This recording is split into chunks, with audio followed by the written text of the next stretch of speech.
This lightweight bout between Frank the Crank Camacho, one of the best names in mixed martial arts, against Matt Steamroller Frevola, one of the worst names in mixed martial arts. 155-pound bout.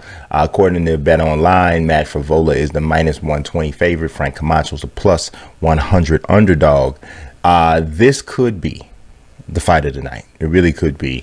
Matt Frevola probably prefers that it's not. He probably wants it to be because he definitely is a scrapper, but I think it's more in his favor if it's not one of those kinds of fights. But Frank Camacho has a way of kind of drawing people into that, win or lose. He is a pure KO artist. 17 of his 22 wins in his career have come by KO. He hasn't fared that well in the UFC. While he's been in some exciting fights, he has normally come out on the losing end. He has fought some really good guys, though. Lost to Beneil Dariush with a absolute, oh my God, nasty, completely one-sided victory from Dariush. He picked him apart on the feet at first, just kept changing angles. Dariush hit Frank Camacho with almost every conceivable strike. He hit him with so many things I forgot how to say conceivable. It was just from every kind of strike you can think of, and it probably took about 75 seconds to land all of those things before he ultimately ended up getting the rear naked choke submission. He just had him just completely out of sorts, just totally outclassed. Then he gets head kick knocked out, you know, in a vicious manner by Jeff Neal.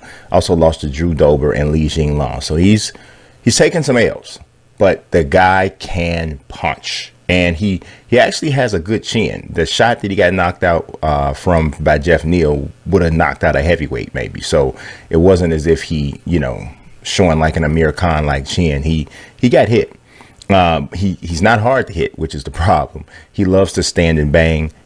He has, like I said, shown a great chin in the past, with the exception of, I mean, you know, even with the knockout to Jeff Neal.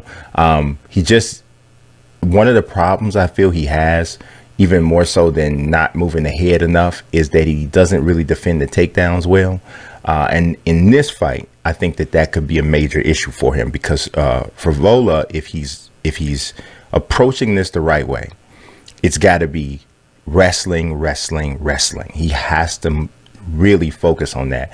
He has to resist the temptation to get into some stand-up with him for too long. I think that's one of the things that Frevola made a mistake. He ended up still getting the victory over Luis Pena, but I think that he stayed standing too long and didn't attack those takedowns and the slams as quickly as he should have.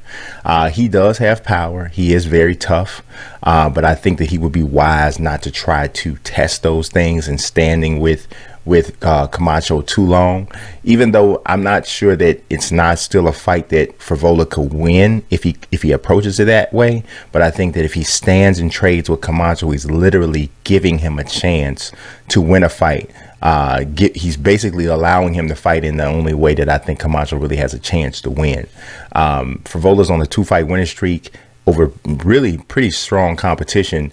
Beat Jalen Turner, who is one of the brightest young stars in the UFC. The aforementioned win over Luis Pena. He drew with Lando Venata right before that.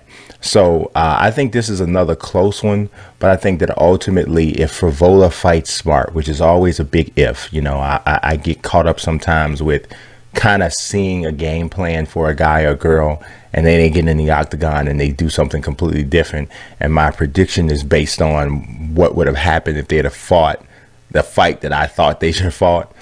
So you always kind of have to try to gauge what fight do you think they're gonna present. And with Frevola still on the way up, he can't afford to be trying to do too many different crazy things. He has to get this victory. He can't lose this fight to Frank Camacho, not if he wants to continue to ascend. So I think he's going to depend on his wrestling. Hopefully he gets to it for him.